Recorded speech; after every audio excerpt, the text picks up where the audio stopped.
Belarus is one of the 10 worst countries for workers according to the International Trade Union Confederation's Global Rights Index. It ranks among the world champions for human rights violations, including trade union rights. Since 2022, it has been classified as a country with no freedom of association.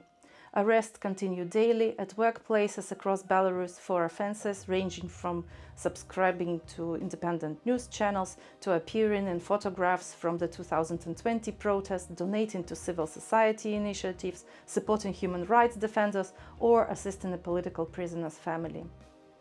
Since 2020, hundreds of activists have been arrested, interrogated, and held in police custody for days and weeks. Over 70 trade union and labor activists, organizers and leaders have been detained. To this day, 28 of our comrades are in prison. Labeled as extremists and terrorists, they wear yellow tags on their prison uniforms to distinguish them from ordinary criminals, marking them as enemies of the authoritarian regime. Among them are medical workers, railway workers, students, lawyers, scientists, workers in the chemical and metal industry, and engineers. Among them is the chairman of the Belarusian Congress of Democratic Trade Unions, Alexander Yarashuk. Social status, state of health, gender, age, and number of children make no difference to the regime. Everyone is equally mistreated. According to the human rights organization Vesna, there were 1,202 political prisoners in Belarus as of April 8, 2025, including 155 women. Among these female political prisoners, there are now at least 5 women activists and leaders of independent trade unions in Belarusian prisons, penal colonies, and under house arrest. They have been sentenced to prison terms of between 2 and 11 years for their protests. Our solidarity and worldwide support helps them and their families in this difficult time when the regime is imprisoning them and wants nothing less than of the world to forget them and their names. Hanna Blab,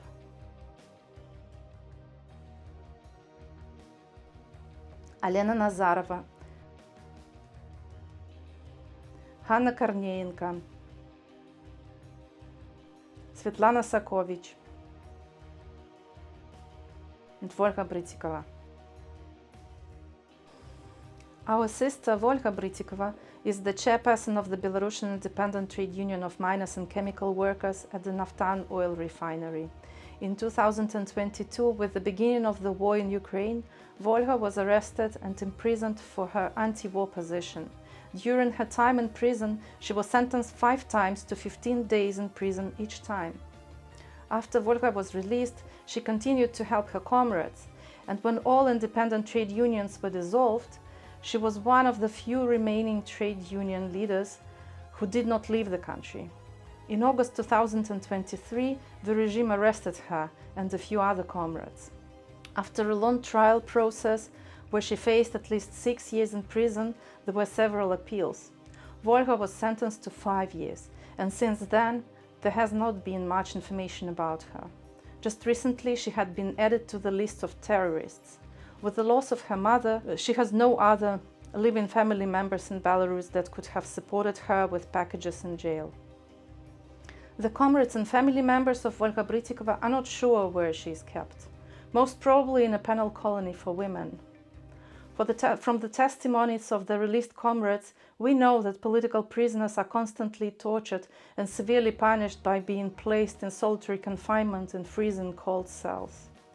The places where female prisoners are sent to serve their sentences are penal colonies, where they are made to work.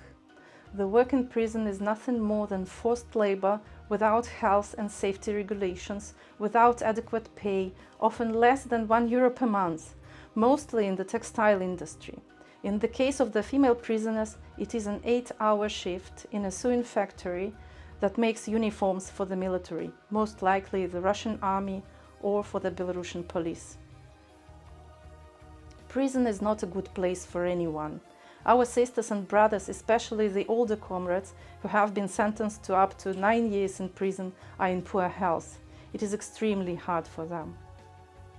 After serving the sentence, the released political prisoners are not free and have to live with their criminal record for years. In fact, it is similar to being placed under home confinement.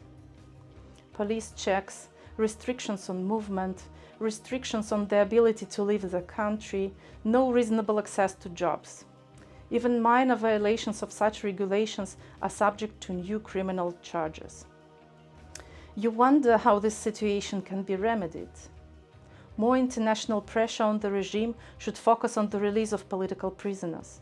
Involve your union in discussions with your national government and employers' organizations on how Article 33 of the ILO Constitution can be used effectively to persuade the Belarus government to respect freedom of association. In the meantime, we urge you to insist that a mission be sent to the prisons in Belarus to meet the trade union leaders, Alexander Yarashuk and others. What we as trade unions can certainly do is to break all relationship with the Belarusian Federation of Trade Unions, FPB, which is in fact the vertical structure of authoritarian control and oppression of working people. Meanwhile, support our Labour Start campaign by signing a petition to call for immediate release of unionists from jails.